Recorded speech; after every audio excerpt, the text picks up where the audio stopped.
Joining us live on the broadcast is Michael Owens, who is president of U.S. Global Center for Cyber Policy from the U.S. state of Georgia.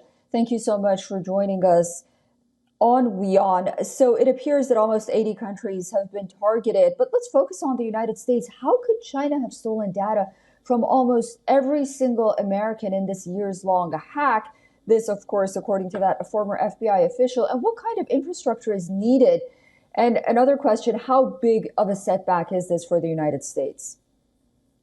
Well, first of all, thank you for having me. And we do know, yes, first of all, this is as serious as it sounds. You know, when looking at the U.S. government and the warnings that actually had gone out before, I mean, this is obviously now global news, but for those of us who've really been watching this isn't as new as it sounds.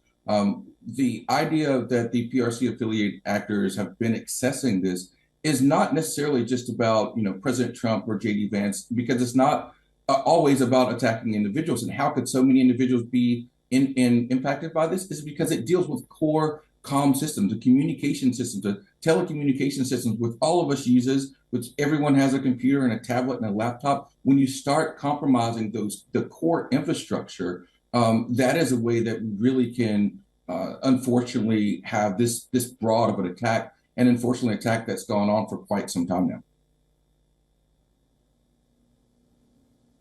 Very interesting. And can you explain to our viewers, do world leaders use the same technology, for example, cell phones, as us normal people, or do they have more safety features installed? So that really depends. It depends from agency to agency. It depends from country to country. In the U.S., there are protocols and standards that are in place from local government all the way up to federal government.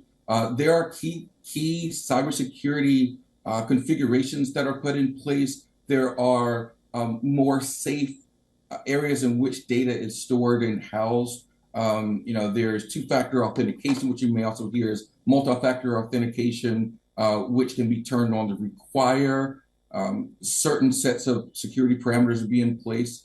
So it's not simply relying on a username and a password that can be more easily hacked. It could be an additional token or additional key or something else that requires an additional amount of security. But I want to go back to what I said before. When you're talking about infiltration at a infrastructure level, always what happens at the endpoint is not as important, or at least you have the ability to impact many, many more people. So doing things like multi-factor authentication and ensuring that you use end-to-end encryption, if you will, is a way to kind of stop the ability to be able to not eavesdrop or be able to have unencrypted information that other people can actually see, even though that core infrastructure may have been attacked.